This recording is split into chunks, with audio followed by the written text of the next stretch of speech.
各位網友大家好，今日同大家講下玻璃嘅故事啊。你唔好睇佢咁普通嘅一塊玻璃啊，佢對人類科技嘅發展直頭係一把鎖匙。可以講，如果玻璃冇被發明出嚟，我哋就會仍然生活喺黑暗時代啊。喺歷史上啊，中國去到清朝啊，都冇自己製造玻璃嘅能力啊。直接就制約咗中國喺科技上嘅進展啊！依家啊簡單啦，玻璃嘅製作方法就係將到處都有嘅沙加熱到1700攝氏度，佢哋就會變成流動嘅液體。冷卻之後，黃色消失就變成透明嘅顏色，呢個就係玻璃啦。根據考古嘅證據，目前發現最早嘅玻璃製品呢，喺5000幾年前嘅埃及。早期嘅玻璃咧係不透明嘅，顏色飽和。早期玻璃嘅原材料咧係石英鵝卵石。去到公元前1500年，埃及人製造咗第一個空心嘅玻璃容器，並且出現咗專業製造玻璃嘅行業。呢個時候嘅玻璃製品全部都係來自埃及同埋西亞等地區。喺公元前嘅658年，一塊碑文上邊明確記載咗當時製作玻璃嘅配方：60份沙、180份海洋植物嘅灰燼，同埋5份白堊。呢個製作方式咧喺當時係嚴格保密嘅，絕不外傳。所以當時嘅玻璃製品咧係屬於昂貴嘅奢侈品啊。咁喺中國嘅春秋戰國時期，玻璃製品就開始流入中國市場，咁啊當時啊梗係成為貴族嘅身份象徵噶啦。去到公元前100年，敘利亞發明咗吹管製作方法，開始有咗各種不同形狀、不同厚薄嘅玻璃容器。去到公元100年，玻璃產業喺地中海迅速發展，開始出現透明玻璃。跟住去到13世紀，威尼斯嘅穆拉諾島製造出純淨無色嘅高透明度玻璃。意大利嘅北部開始製造凸透鏡嚟矯正老花同埋遠視，大大改善咗人類嘅視力障礙問題。再加上15世紀末嘅印刷術嘅普及，令到人類嘅閱讀活動大大增加。跟住到凹透鏡嘅出現啦，近視嘅問題得到咗解決。嗱，係先有老花鏡，後有近視鏡嘅吓。1605年，荷蘭人利伯希發明咗望遠鏡，使得伽利略可以用望遠鏡觀察天體運動。另外兩個荷蘭人漢斯同埋佢個仔扎利斯發明咗顯微鏡，使得人類觀察到微觀世界。呢位又係荷蘭人啊，安東尼雷文霍克借助顯微鏡成為世界上第一位微生物學家。1635年，英國人用瀝青煤作為新嘅燃料進行煉製玻璃，批量製造出無色嘅含鉛玻璃。佢仲生產出適合長途運輸嘅玻璃樽。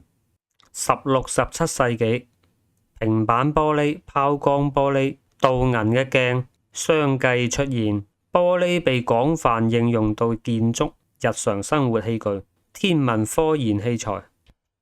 第一次工業革命，蒸汽機出現咗，開始自動化大規模製造玻璃。1867年，連續運行嘅熔爐出現。1903年，美國人歐文斯發明咗全自動嘅吹瓶機，模具化生產，提升到每小時生產2500個玻璃樽嘅產量。1950年，浮法玻璃出現，可以生產出具有均勻厚度同埋非常平整嘅玻璃板，就係我哋而家用緊嘅成塊嘅高透明度嘅玻璃間牆，成塊嘅玻璃門。嗱，以上就係玻璃嘅歷史發展同埋對科學嘅影響。換句話講，如果冇玻璃，天文學可能仲停留喺自我為中心嘅天圓地方嘅愚昧認知裏面，微生物學亦不可能存在，更加冇可能知道細菌同病毒嘅存在。咁當然亦唔會有抗生素嘅出現啦。同埋玻璃佢有獨一無二嘅屬性嘅喎，佢透明，而且同絕大多數嘅元素化合物都不產生反應。冇玻璃就冇試管，冇燒杯，冇溫度計，冇電燈泡，冇透鏡，化學同醫學都冇可能發展到今時今日咁嘅樣。所以玻璃唔單止令到我哋認識到外部世界，同時亦能夠令到我哋探索內心世界。玻璃鏡令到我哋好清晰咁睇到自己。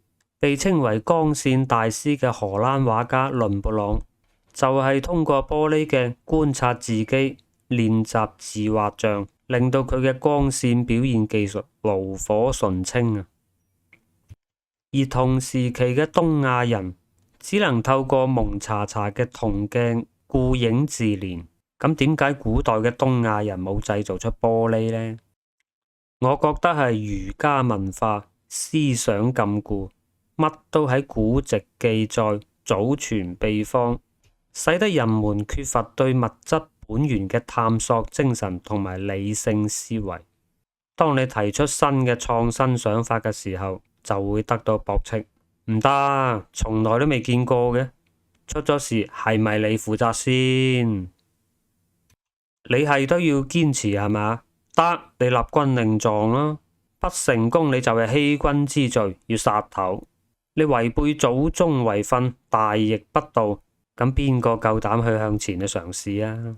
如果冇玻璃，我哋所住嘅房屋冇辦法採光同埋保溫，更攞命嘅係限制咗我哋觀察同埋認知世界嘅能力，使得我哋無法接受視力以外嘅事物。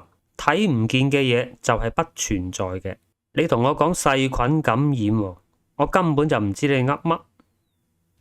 你睇下1793年嘅馬格爾尼伯爵帶住嗰啲蒸汽機、紡織機、天文望遠鏡嗰啲高科技產物送俾乾隆皇帝，結果乾隆皇帝同眾大臣對此不屑一顧。呢啲咁嘅奇淫技巧不知所謂。我哋大清朝泱泱大國，萬邦來朝，你呢啲咁嘅蒸咩氣咩機，睇我都唔睇你一眼啦。結果乾隆皇帝將人哋送嚟嘅呢啲高科技產物擺埋一二角，睇都唔睇佢一眼，然後拒絕一切合作同貿易，結果就咁就錯失咗融入世界潮流嘅機會。OK， 今日同大家講咗玻璃嘅故事，多謝大家收睇，拜拜。